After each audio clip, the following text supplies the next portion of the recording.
I want that toy. How many of you in here have been a parent or have witnessed a parent in the store doing one of these? Oh my God. It is so embarrassing and it's so frustrating for that child. And you know that you had that conversation in the car before you got out, right?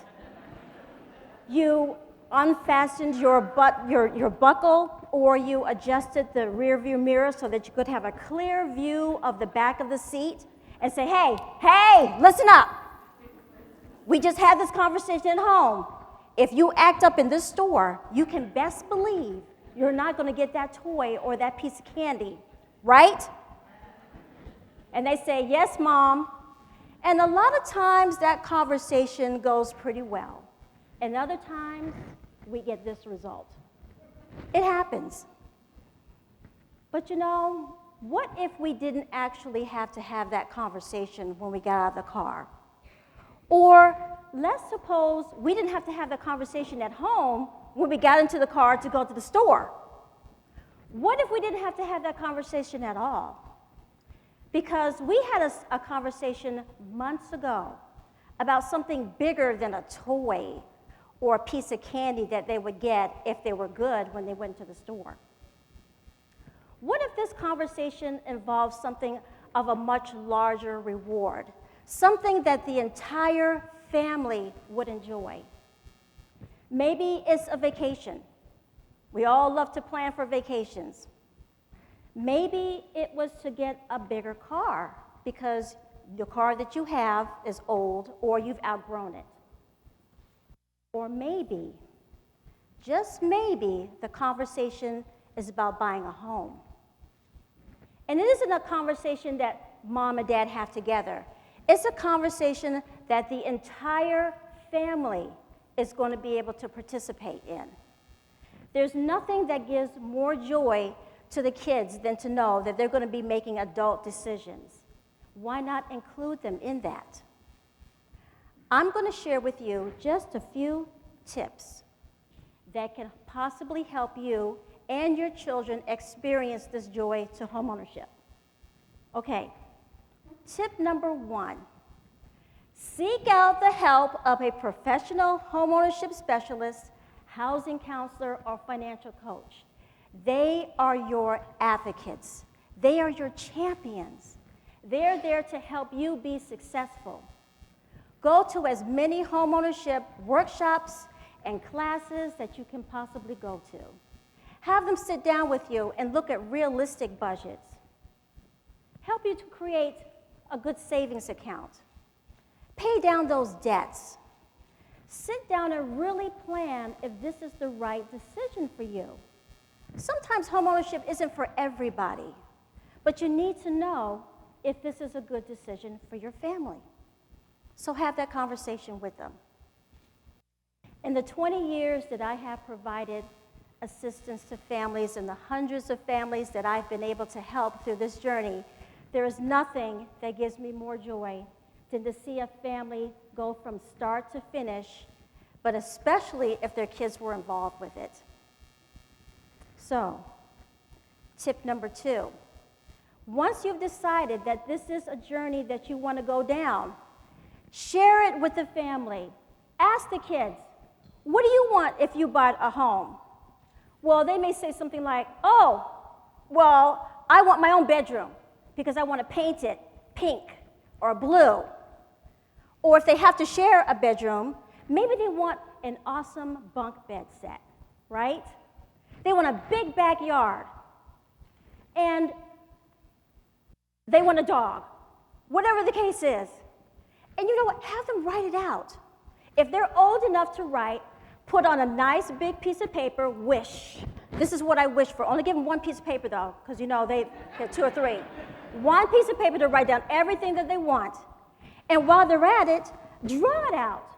You know, the house with mom and dad and the trees, and they're holding hands, and Sparky, the dog that you don't actually have right now, but you will when you bought that house. And once they have finished with that masterpiece, I want you to put it in the favorite spot in the whole house that they love to explore 10 or 15 times a day, the refrigerator. Oh my God, it's like as if they've never seen the inside of the refrigerator after the 15th time. Put it right there on the refrigerator so every time they open it, they're constantly reminded of the bigger picture. It's not a toy, it's not a piece of candy, it's the house that we're striving for.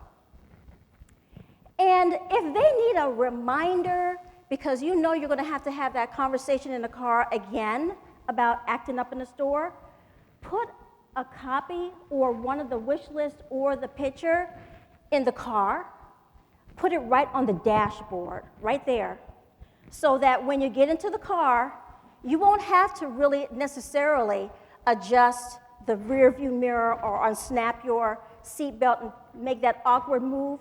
You can just say, hey, hey, hey, hey, listen up, and point to it.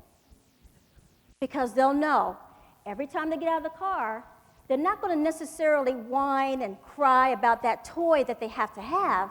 They know that we have something that we're really striving for. We're trying to buy a house. So maybe I don't need to get that toy this time.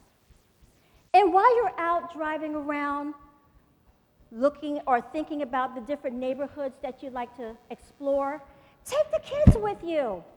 Sometimes they see things that we're not necessarily looking at. Because, you know, we're looking at the nice manicured lawns, and we're looking how people are keeping up their houses, and the kids are looking for swing sets, and they're looking for basketball hoops and other bicycles in the neighborhood, because they're looking for other kids. And we're looking for that too, so much. But, you know, because we've been watching so much of those home improvement stores or the shows, and you know, we're thinking, well, when I get into the house, I want the granite tops, and I want the hardwood floors, and I want open concept, exposed brick, whatever that is. And you know, we have our dreams and our wishes too. The kids have them just as much.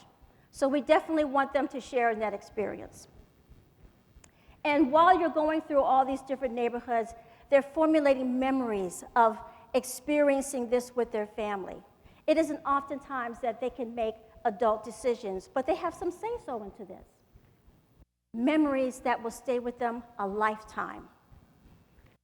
I have two wonderful memories of my childhood that have stayed with me and made me who I am. My very first is when I was only 6 years old. My parents sat me down and they said, "What do you think about having a brother or sister?"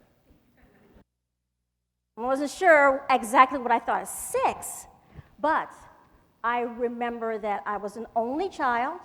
I pretty much got anything that I wanted, and I didn't have to share. Well, within a few months, I had a baby brother. And within a few months, I had a baby sister. And then within another year, I had another baby sister. And I had 3 babies in various stages of diapers and bottles. And next to my parents, my husband, and my children, they are the best thing that ever happened to me, because I never knew how lonely I was. Skip another time period. My second favorite memory is when my parents sat all of us down and said, "What do you think about us buying a house?" Now, this is something that isn't shocking or special about our family, but growing up in a military household, we could always look forward to moving constantly every few years, and always in somebody else's house, whether it was on the economy or whether it was base housing. We knew we were going to be moving, and that meant different schools, meeting new friends. It was challenging. It was exhausting. So when our parents said, we're going to be getting a new house, it was amazing, because I knew I was going to get my own bedroom this time. And we not only were told that we were going to be buying a house, but we got to experience the process of buying the house because they took us with them to look at various houses. And they purchased, and 40 years later, they're still in that wonderful house where we shared memories. Now, with that, tip number 3. Oh, tip number 3. So, while you are thinking about purchasing that home, sometimes you're going to be using language that's a little bit scary. We're going to be paying down debts, we're going to be budgeting, we're going to be saving money. And when you start saying those things, it can be a little bit scary, not just for the adults, but for the kids, because that means sacrificing. So in this process, we want to make it fun for the kids. They love to be rewarded. So if they can't contribute monetarily to buying the house, maybe they can contribute in good behavior, in good grades. For every A or B that they bring home from school, give them a star. For every time that they do their chores on time and you don't have to get after them constantly for doing their chores, give them stars and stickers. For every time that they woke up and they didn't miss the school bus again, give them stickers. Of course, age appropriate, but it's the thought that they are contributing to this whole process and they're getting rewarded. You can use maybe the one less law or the one less rule. Sometimes, as a family, we like to eat out 4 or 5 times a month.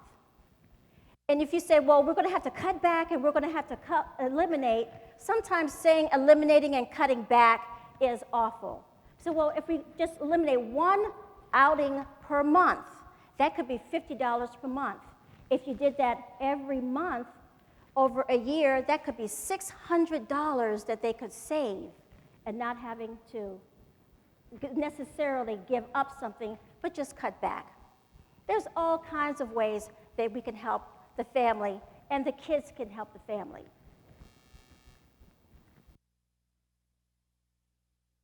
And what does this do for the family if they're able to purchase? Well, there is all kinds of studies, and we've heard this today, about how the family dynamics can change. Sometimes when we are thinking about the next time that the lease is up and we're having to possibly move, or that the rent's going to increase because the lease is up, better chances that if you're in a homeownership or you're owning your home, you don't have to have that risk. The children's grades get better, you have a better rapport with the teacher, the children have a better rapport with the kids in the neighborhood because they're not constantly moving. It's a wonderful feeling to know that you have roots now in that community.